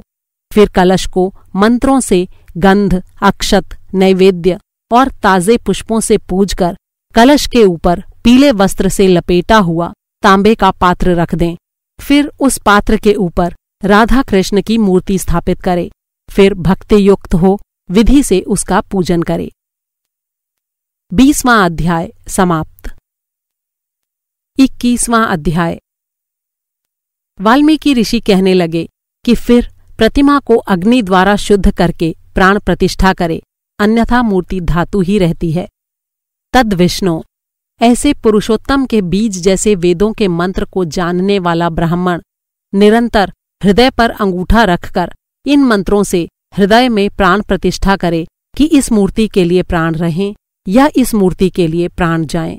इस प्रकार प्रतिमा में देवत्व आने के लिए स्वाहा इस प्रकार यजुर्वेद मंत्र को पढ़े। इस प्रकार प्राणों को प्रतिमा में रखकर श्री पुरुषोत्तम भगवान का ध्यान करे और इस प्रकार कहे, हे देवदेवेश, हे पुरुषोत्तम, मैं ये आसन श्री राधा कृष्ण को अर्पण करता हूँ। गंगादिक सब तीर्थों से प्रार्थना करके मेरे द्वारा लाया हुआ ये जल सुख से स्पर्श करने योग्य है। हे भगवान, पाद्य के लिए इसे ग्रहण कीजिए। ऐसा कहकर पाद्य देवे। फिर श्री गंगा जी से जल लाकर सुंदर कलश में रखे हुए इस गंगा जल का आचमन करिए। ऐसा कहकर आचमन अर्पण करे। फिर पंचामृत से स्नान करावे। फिर आचमन दे। सब कामनाओं की सिद्धि के लिए मैं ये 2 पीताम्बर भेंट कर रहा हूँ। इस प्रकार वस्त्र देकर आचमन करावे। हे पुरुषोत्तम, इस संसार सागर में आप मेरी रक्षा करें। अंगोछे सहित ये यज्ञोपवीत ग्रहण करें। ऐसा करके यज्ञोपवीत अर्पण करे। हे श्रेष्ठ, सुगंधि युक्त मनोहर दिव्य श्रीखंड चंदन के विलेपन को प्रीति के लिए ग्रहण करें। ऐसा कहे भगवान को चंदन लगावे।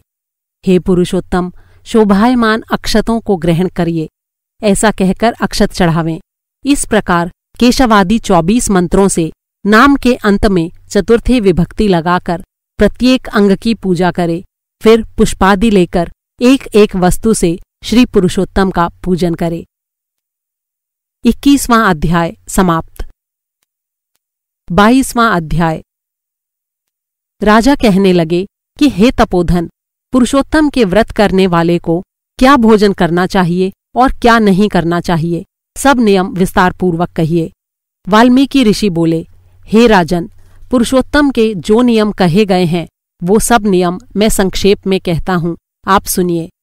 पवित्र होकर पुरुषोत्तम मास में गेहूं, चावल, मिश्री, मूंग, जौ, तिल, मटर, अदरक, शाक, ककड़ी, केला, सेंधा नमक, दही, घी, मक्खन, आम, हरड़, पीपल, जीरा, सौंठ, इमली, सुपारी, इलायची और आंवला लेना चाहिए तथा बिना तेल के पकाए हुए ये सब भोजन कहे गए हैं।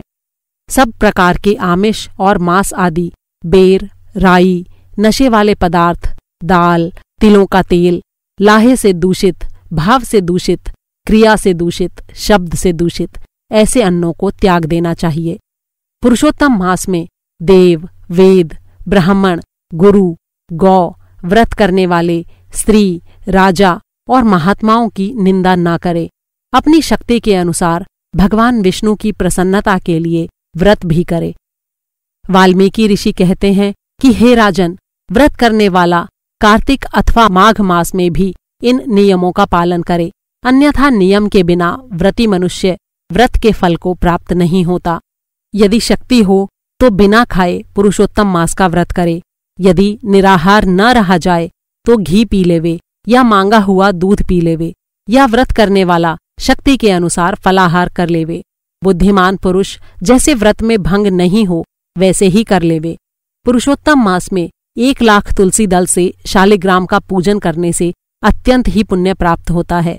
जो इस विधि से पुरुषोत्तम मास का व्रत करते हैं उनको देखकर यमराज के दूत दूर से ही भाग जाते हैं।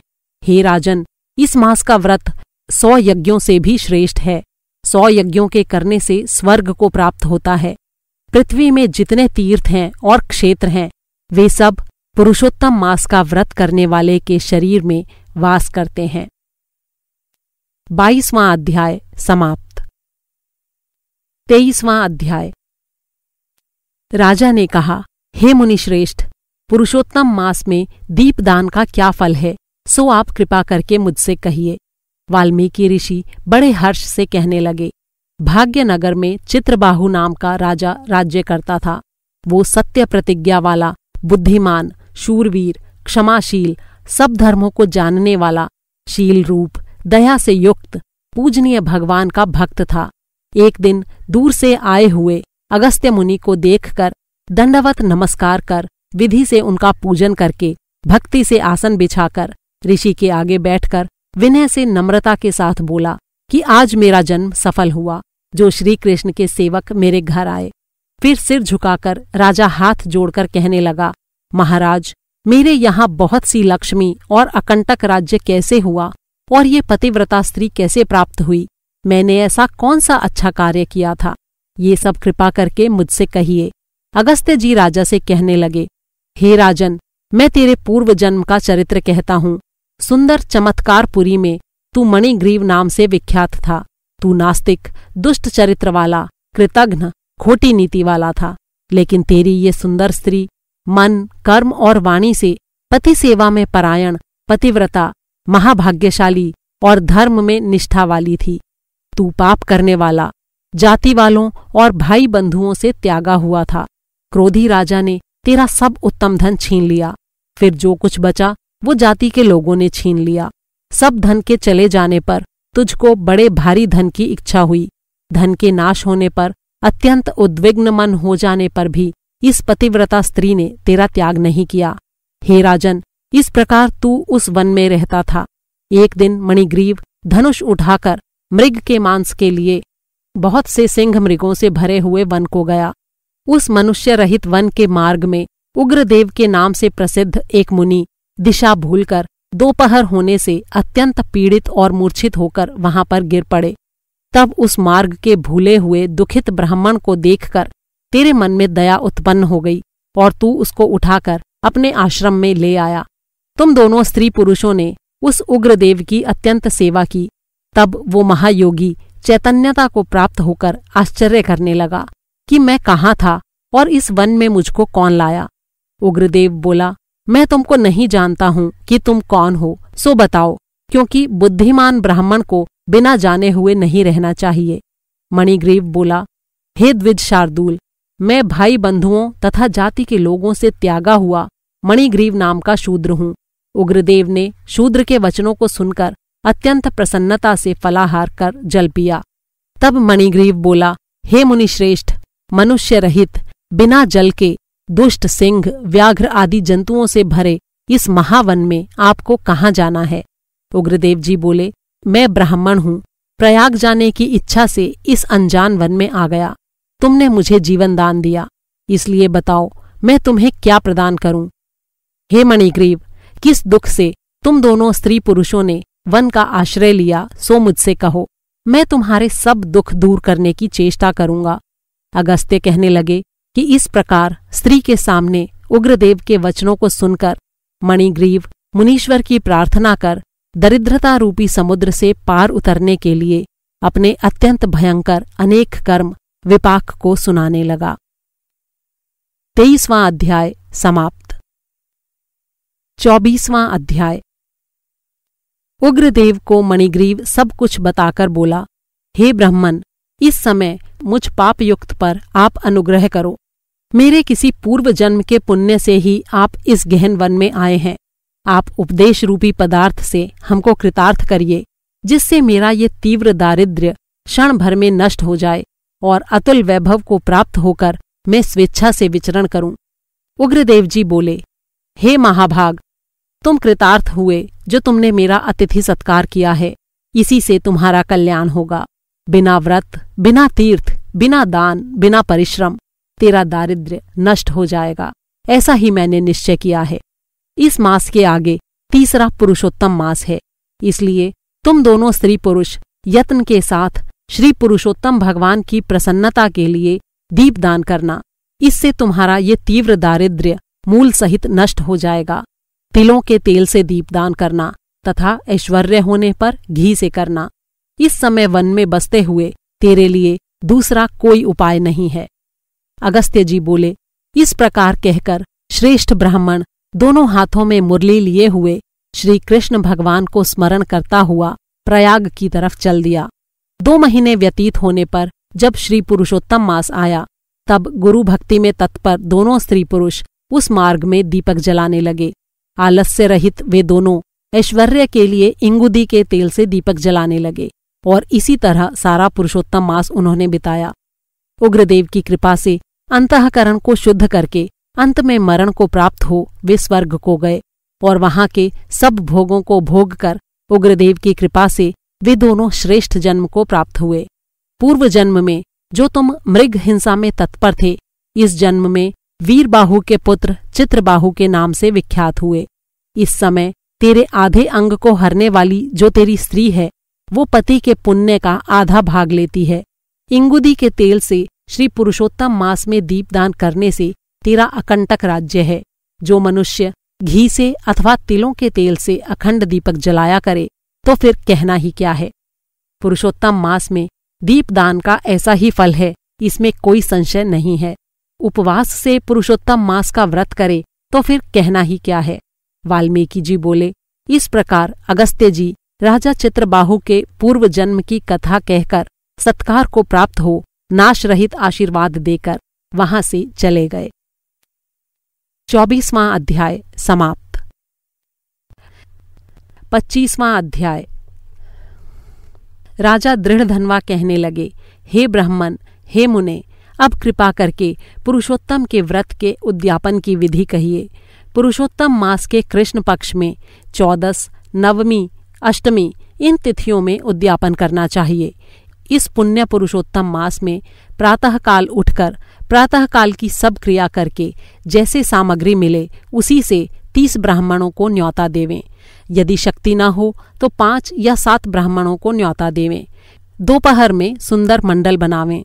मंडल के ऊपर तांबा या मिट्टी के छिद्र रहित 4 कलश स्थापित करें। चारों दिशाओं में पुरुषोत्तम भगवान की प्रीति के लिए चारों कलशों पर श्रेष्ठ नारियल रखें। उन चारों कलशों पर वासुदेव, हलधर, प्रद्युम्न, उत्तम देव और अनिरुद्ध इनको स्थापित करें। फिर वेद वेदांग के पारगामी वैष्णव आचार्य को बुलाकर उस मंडल के बीच में, जिसमें 4 ब्राह्मणों को जप के लिए वरण करें, उन ब्राह्मणों को अंगूठी आदि से युक्त 2-2 वस्त्र देवें। बड़े आनंद से वस्त्र आभूषणों से युक्त आचार्य को विभूषित करें। फिर देह की शुद्धि के लिए प्रायश्चित करें। फिर पूर्व कही हुई विधि से स्त्री सहित पूजा करें।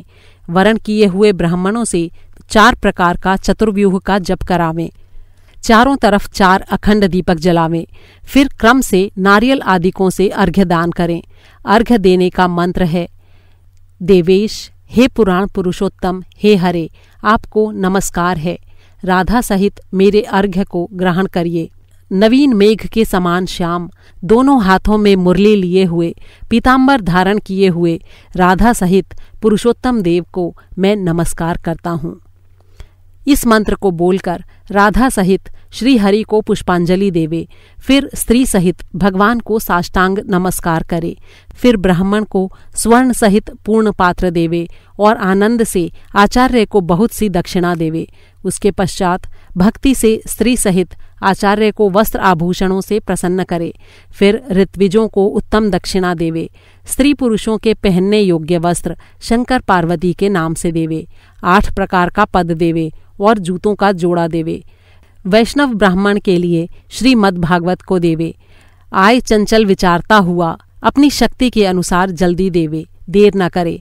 साक्षात अद्भुत भगवान के रूप श्रीमद् भागवत को जो पंडित ब्राह्मण को देता है, वो करोड़ों कुलों का उद्धार करता है और अप्सरा गणों से सेवित विमान में बैठकर योगियों को भी दुर्लभ गोलोक में जाता है। 25वां अध्याय समाप्त। 26वां अध्याय। अब उद्यापन के पश्चात व्रत के नियम का त्याग कहते हैं। वाल्मीकि ऋषि कहने लगे, हे राजन, संपूर्ण पापों का नाश और भगवान विष्णु की प्रसन्नता के लिए विधिपूर्वक ग्रहण किए हुए नियमों के त्याग की विधि कहते हैं। हे राजन, अयाचित व्रत में रात्रि के समय भोजन करने वाला मनुष्य ब्राह्मणों को भोजन करा के सुवर्ण का दान देवे। जो मनुष्य अमावस्या को भोजन करता है वो दक्षिणा सहित गौ का दान दे, और जो आंवला स्नान करता है वो दही या दूध देवे। फलों के नियम में फलों का दान करे। तेल के स्थान में घी देवे और घी के स्थान में दूध देवे। धान्यों के नियम में गेहूं और चावल देवे और पृथ्वी शयन करने वाला सुंदर तकिया और चद्दर सहित शैया का दान करे। पत्तल पर भोजन करने वाला मनुष्य घी और शक्कर का भोजन करावे। नख केशों को धारण करने वाला बुद्धिमान मनुष्य दर्पण देवे। नियम के त्यागने पर अनेक प्रकार के रस देवे। दीपदान करता हो तो पात्र सहित दीपक देवे। जो मनुष्य अधिक मास में भक्ति से ऐसा करता है वो वैकुंठ में जाकर वास करता है। 26वां अध्याय समाप्त। 27वां अध्याय। श्री नारायण कहने लगे कि वाल्मीकि ऋषि इस प्रकार राजा दृढ़धन्वा को उद्यापन विधि बताकर कहने लगे, हे राजन, तेरा कल्याण हो। अब मैं पापनाशिनी सरयू की ओर जाता हूँ। तब राजा आनंद युक्त स्त्री सहित उनकी पूजा करने लगा। ऋषि ने राजा की पूजा को अंगीकार कर उसे आशीर्वाद दिया। तब सायंकाल हो जाने पर वाल्मीकि ऋषि वहां से चल दिए। राजा भी सीमा तक पहुंचाकर अपने घर आया और अपनी रानी गुण सुंदरी से कहने लगा, हे सुंदरी, राग द्वेष वाले गंधर्व नगर के समान इस असार संसार में मनुष्यों को क्या सुख है। अध्रुव शरीर को छोड़कर ध्रुव को प्राप्त करने के लिए, श्री पुरुषोत्तम का स्मरण करने के लिए मैं वन में जाता हूँ।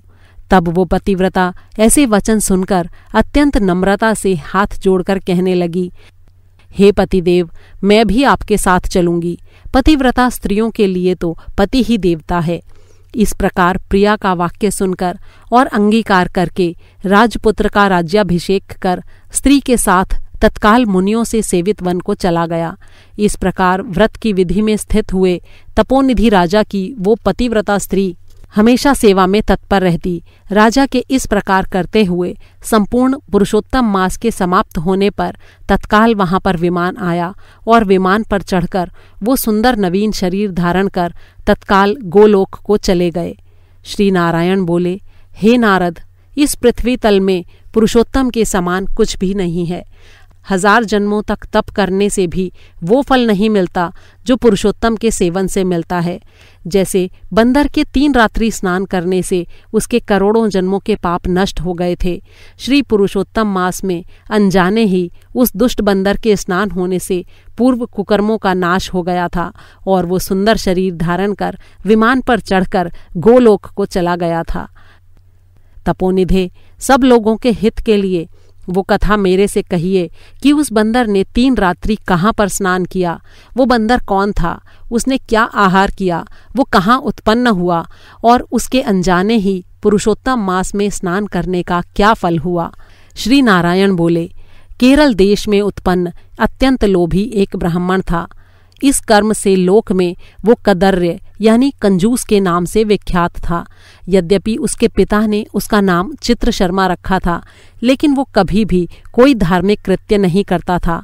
एक वन में विचरने वाला माली उसका मित्र था।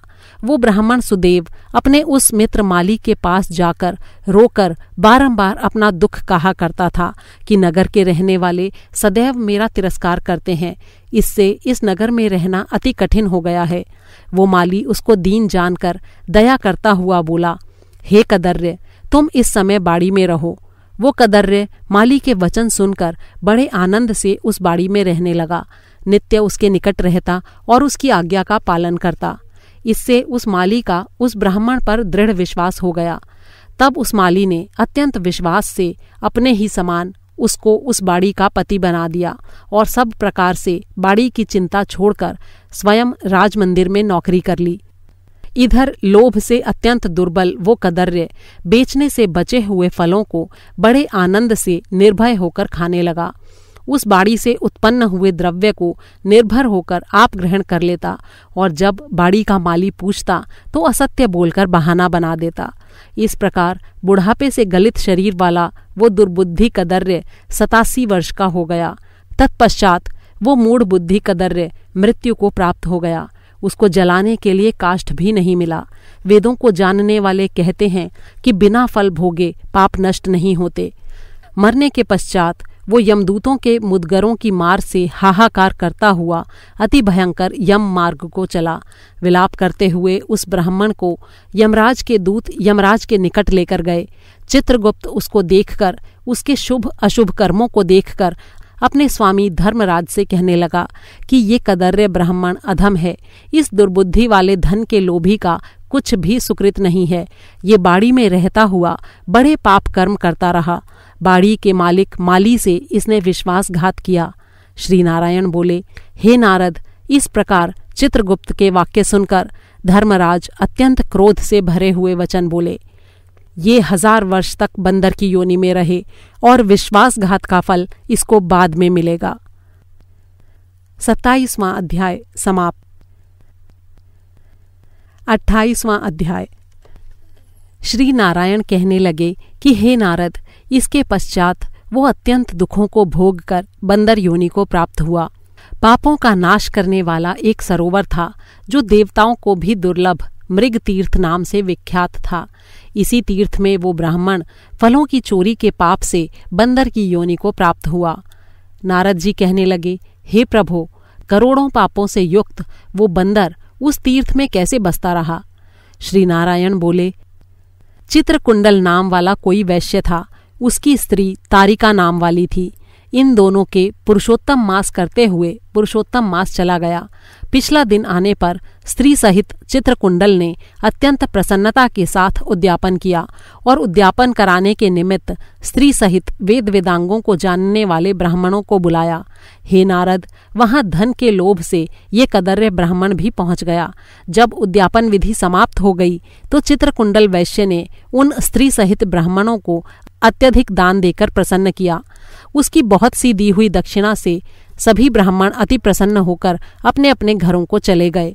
परंतु अत्यंत लोभी वो कदर्य रोता हुआ उसके आगे आकर खड़ा हो गया और विनय से नम्र होकर अति गदगद वाणी से चित्रकुंडल को बोला, हे चित्रकुंडल, वैश्यों के पति, आप इस समय कृतार्थ हो जो आपने पुरुषोत्तम सेवन किया। ब्राह्मणों को बहुत सा धन दिया, किंतु मुझ भाग्यहीन को क्यों नहीं कुछ दिया?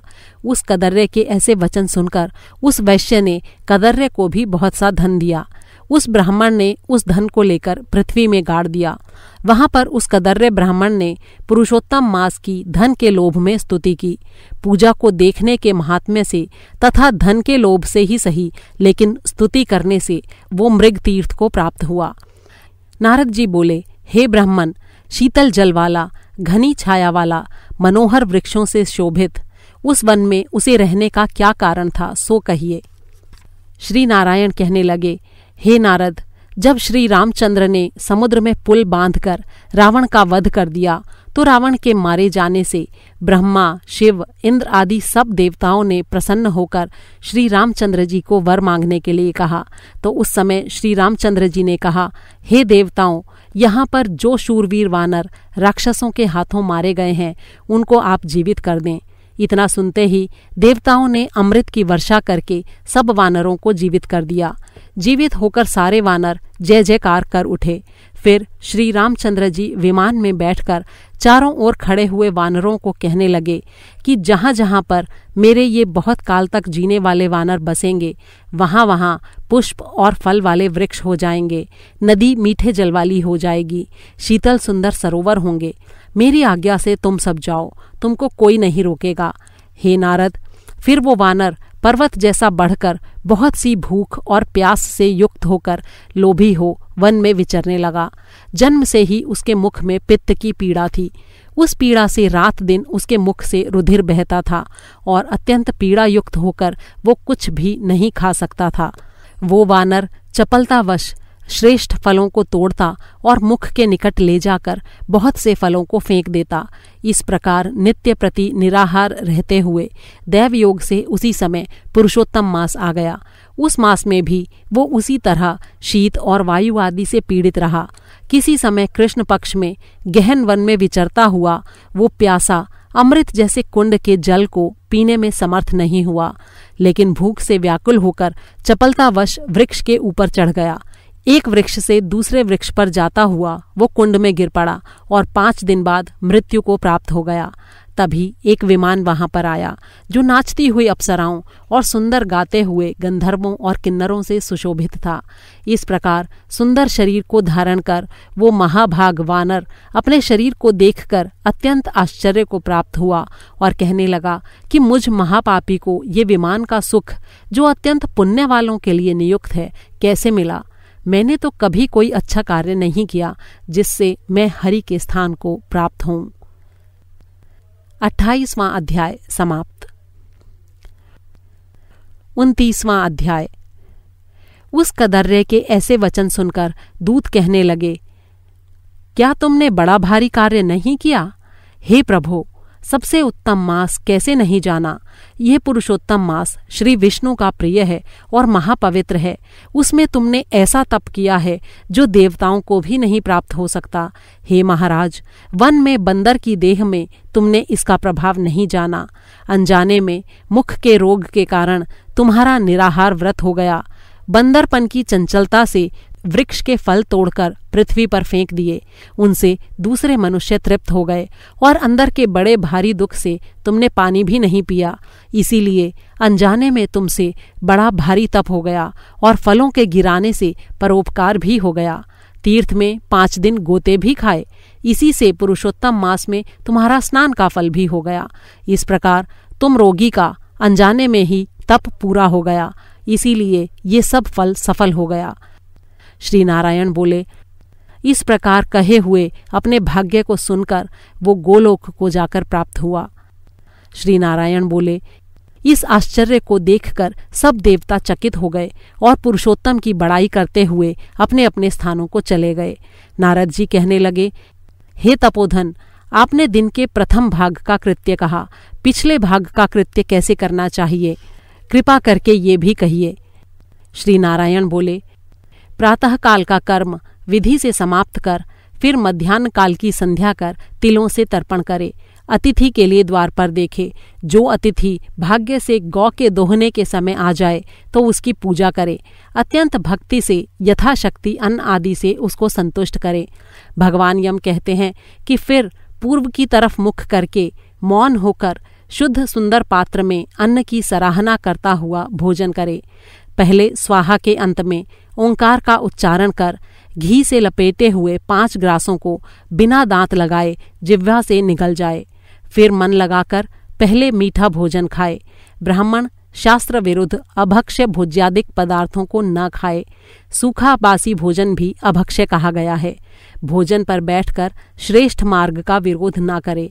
श्रेष्ठ शास्त्र के आश्रय से परब्रह्म श्री कृष्ण का विचार कर फिर बुद्धिमान पुरुष सर्वत्र आजीविका न हो तो भी एकाग्र मन होकर 2 घड़ी आत्मविद्या का श्रवण करे। फिर यथाशक्ति अपना काम धंधा करे और संपूर्ण सिद्धियों के देने वाले श्री कृष्णचंद्र का मन में ध्यान करे। सूर्य के अस्त होने पर तीर्थ अथवा घर पर जाकर पैर धोकर सायंकाल की संध्या करे। सायंकाल की संध्या करके अग्नि को आहुति देकर अनुचरों सहित अल्प भोजन करने बैठ जाए। भोजन कर तकिया आदि सहित कोमल शैया पर जावे। गृहस्थी पुरुष सदैव भली प्रकार से गृहस्थ के कर्मों को करे। हिंसा नहीं करनी चाहिए। सत्य बोलना, सब प्राणियों की रक्षा और उन पर दया करना, ये सब गृहस्थियों के लिए धर्म कहे गए हैं। 29वां अध्याय समाप्त। 30वां अध्याय। नारद जी बोले, हे तपोनिधे, आपने पहले पतिव्रता स्त्री की स्तुति की, अब कृपा करके उनके सब लक्षणों को संक्षेप में वर्णन कीजिए। सूत जी कहने लगे, हे ब्राह्मण, नारद जी के इस प्रकार पूछने पर श्री नारायण बोले कि हे नारद, सुनो, मैं पतिव्रता स्त्रियों के उत्तम लक्षण कहता हूँ।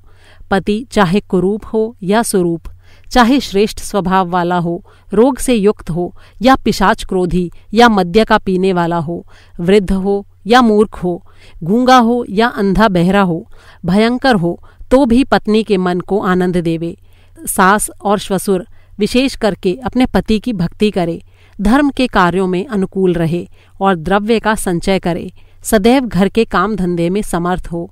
आसन, भोजन, दान, सम्मान, मधुर भाषण, इनमें हमेशा घर की मुख्य स्त्री को चतुर रहना चाहिए। घर के खर्च के लिए स्वामी ने जो द्रव्य दिया हो उसी से घर का खर्च चलाना और अपनी बुद्धि से कुछ बचा भी लेना चाहिए। दान के लिए दिए हुए द्रव्य को छुपाकर अपने ही पास नहीं रख लेना चाहिए। पति की आज्ञा के बिना अपने बांधवों को कुछ भी धन नहीं देना चाहिए। दूसरे से अधिक बोलना नहीं और संतोष रखना, ये सब पतिव्रता के लक्षण हैं। श्री नारायण कहने लगे, हे नारद, सब लोकों में और देवताओं में पति के बराबर और कोई भी देवता नहीं है। पति की प्रसन्नता से सब कामनाएं पूरी हो जाती हैं और अप्रसन्नता से सब काम नष्ट हो जाते हैं। 30वां अध्याय समाप्त। 31वां अध्याय। सूत जी कहने लगे कि हे प्रभो, इस प्रकार नारद मुनि पतिव्रता स्त्रियों के धर्म का वर्णन सुनाकर कुछ थोड़ा सा और पूछने के लिए बोले। नारद कहने लगे, हे बद्रीपते, आपने सब दानों से उत्तम काशी का संपुट कहा, सो इसका कारण विस्तार पूर्वक मुझसे कहिए। श्री नारायण बोले, हे ब्राह्मण, इस व्रत को पहले एक बार श्री पार्वती जी ने किया था। उस समय श्री पार्वती जी ने श्री महादेव जी से पूछा, मुझे कौन सा उत्तम दान देना चाहिए जिससे मेरा पुरुषोत्तम का व्रत संपूर्ण हो जाए। श्री महादेव जी बोले, कांसी का संपुट 30 मालपुए भरकर 7 धागे से लपेटकर विधिवत पूजन करे और व्रत की संपूर्णता के लिए विद्वान ब्राह्मण को देवे। ऐश्वर्य हो तो ऐसे 30 दे देवे। इस प्रकार श्री महादेव जी के उपकार करने वाले सुंदर वचन सुनकर सब लोगों का हित चाहने वाली श्री पार्वती जी प्रसन्न होकर विद्वान ब्राह्मणों को 30 संपुट देकर अत्यंत आनंद को प्राप्त हुईं। सूत जी कहने लगे कि हे विप्रो, इस प्रकार श्री नारायण जी के अमृत समान वचन सुनकर श्री नारद जी अत्यंत तृप्त होकर बारंबार नमस्कार कर फिर बोले, पुरुषोत्तम मास सब साधनों से श्रेष्ठ है।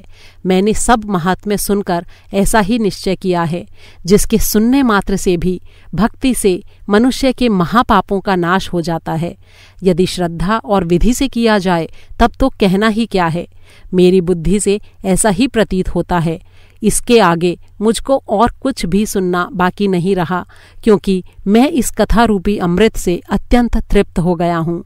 इस प्रकार वो सूत जी ब्राह्मणों का आशीर्वाद लेकर सब ब्राह्मणों की प्रदक्षिणा कर नमस्कार करके अपना कृत्य करने के लिए गंगा जी की ओर चल दिए और नैमिषारण्य में रहने वाले मुनि आपस में कहने लगे कि ये पुरुषोत्तम का महात्म्य अत्यंत श्रेष्ठ है और पुराना है। भक्त जनों के मनोवांछित फल देने में ये कल्प वृक्ष के समान है। 31वां अध्याय समाप्त। इति श्री पुरुषोत्तम मास महात्म्य। पुरुषोत्तम मास महात्म्य समाप्त हुआ।